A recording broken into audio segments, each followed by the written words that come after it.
Several teams have their playoff hopes on the line as we head into the final week of the regular season. So we'll take a look at how several playoff scenarios could play out, how the brackets are currently looking, as well as take a look at one of the biggest regular season matchups in NFL history right after.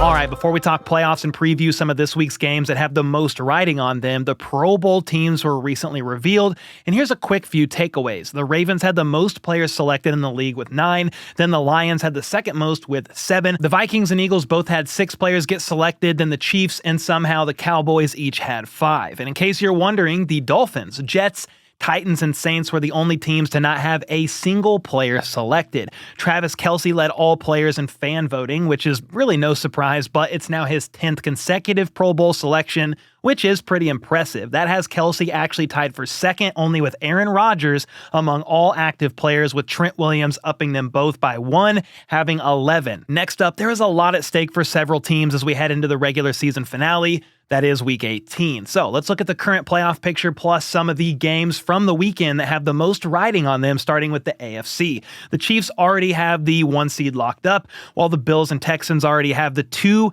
and the 4 seeds secured. Number 3 is still up for grabs between the Ravens and Steelers, though. Baltimore is currently on top of the AFC North, but a loss to the Browns and a Steelers win over the Bengals would actually give the division to Pittsburgh, which would mean the 3rd seed as well. The NFL flexed both the Ravens and Steelers games to this Saturday, so we'll know the final standings of the entire AFC North plus the top 4 seeds in the AFC by that evening. As for the wild card spots, this is where things get pretty interesting. The Steelers are currently the 5th seed, like I said, and while they could get the 3rd seed, they could also fall to the 6th seed if they lose to the Bengals and the Chargers beat the Raiders.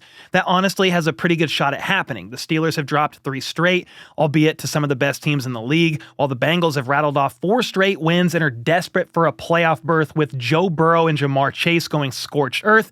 T. Higgins as well last week in particular. It may not sound like much, but the difference between the 5th and 6th seed is pretty big, at least for the first round. Whoever ends up with the 5th seed will travel to Houston to take on the Texans in the wild card round, and they've been struggling big time. They're 4-6 in their last 10 games, and CJ Stroud has been sacked the second most times in the league behind only Caleb Williams. They also just recently lost Tank Dell for the season, and their offense has taken a pretty big hit because of it. So yeah, getting to play the Texans is a much more favorable matchup than having to play what in all likelihood will be the Baltimore Ravens. So the Chargers will either be the 5th or 6th seed. They can't go any higher or lower than that, but the 7th seed is absolutely up for grabs, and it's between 3 teams. The Broncos are currently holding on to it, and they control their own destiny because a win over the Chiefs this week would mean they're in. The odds are in their favor because with the 1 seed wrapped up, KC is resting key starters and are riding with Carson Wentz as their QB1. So if Denver wins, they hold on to the 7th seed, and Miami and Cincy are eliminated. Let's say they lose though. If that were to happen, the Dolphins would just need to beat the Jets and then they would sneak in. Even if the Bengals win this week,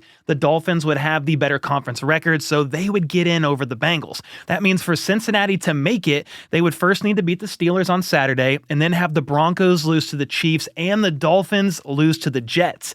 The latter 2 are both pretty unlikely, but you never know. The Broncos could choke maybe against the Chiefs B squad, and Tua missed last week with a hip injury and is questionable for the season finale, so maybe he sits again or isn't 100%. Either way, we've got some very entertaining football coming our way this weekend, and I am all for it. Let's take a look at the NFC for a moment now, and what I'm about to say might sound like a bit of an exaggeration, but I'll explain to you why it is in fact not. The Week 18 game between the Vikings and Lions is the biggest regular season game in NFL history. First of all, both teams are 14-2, and the 28 combined wins between them is the most by 2 teams facing off in a regular season matchup in NFL history. And sure, that's crazy, but when you consider what's on the line in this one game, you realize that this is going to 100% feel like a playoff game. And whoever wins on Sunday night will not only win the NFC North, but they'll also clinch the 1 seed in the NFC and earn home field advantage throughout the entire playoffs. The last time we saw two teams play each other in the regular season finale with the 1 seed on the line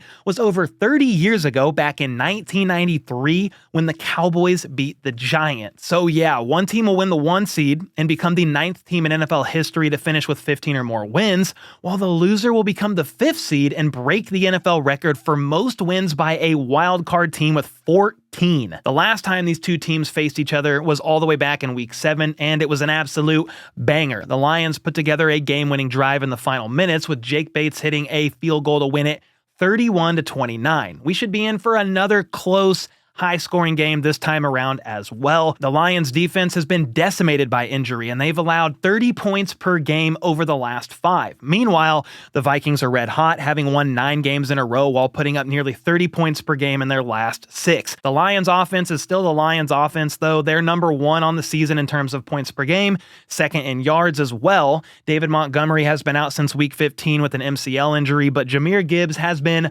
more than enough, to say the least, with back-to-back games of over 150 total yards and a touchdown. Detroit's averaging almost 37 points in their last 4 games because they kind of have to with their defense so banged up. On the other hand, Minnesota's defense has allowed the 4th fewest points per game and lead the league with 22 interceptions while being tied with the Bills and Steelers for most takeaways. They're tied for the 3rd most sacks as well and have 3 players with 7 or more, with those being Andrew Van Ginkel, Jonathan Grenard, and Pat Jones II. That's another reason why this game is so interesting. Can the Vikings defense slow the Lions down at all on offense, or will Sam Darnold, who has played at a near MVP level this year, rise to the occasion and have to win it via a shootout? Detroit's been making minced meat out of whoever they play, and like I said, they already dropped 31 on this defense earlier on in the season, and that was on the road, so I'm expecting them to still put up some big numbers this time around as well, and this will by far be the game of the week on Sunday Night Football.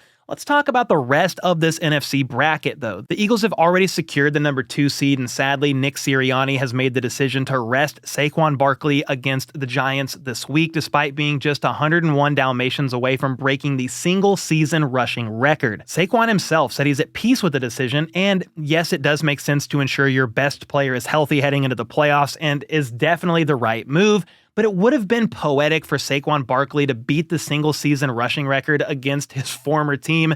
It's sadly not going to happen, though. Moving on, the Rams have won the NFC West and are currently the 3 seed, but they could fall to 4 if they lose to the Seahawks this week and the Bucs beat the Saints.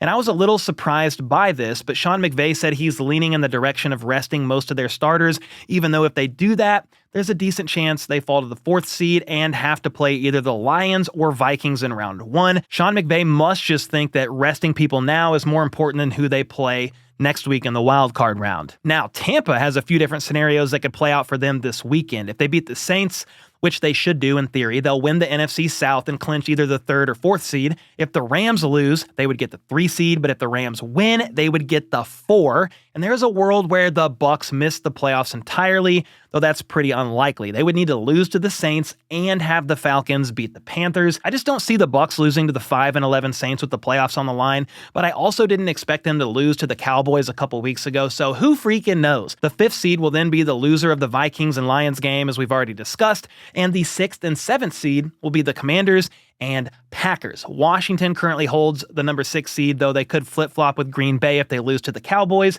and the Packers beat the Bears. So that's how things are shaping up in both conferences and some of the scenarios that we could see play out this weekend. A very wild week of football, to say the least, with a lot on the line. With that being said, let's take a look at the matchups. If the playoffs were to start today, the Chiefs will get the first round bye.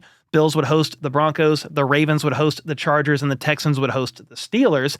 And I would say this is most likely the final bracket for the AFC as we head into the playoffs, but the NFC is a little more of a mystery at this point in time. As of today, either the Vikings or the Lions will get the 1 seed and the first round bye. The Eagles would host the Packers, the Rams would host the Commanders, and the Bucs would host the Vikings or the Lions. But with all that being said, let me know in the comments down below which of those potential matchups intrigue you the most, and also, who do you think is going to win what is arguably the most important regular season finale game in NFL history between the Lions and Vikings, with both the division and 1 seed on the line? Let me know in the comments down below, and with that, I'll see y'all next time.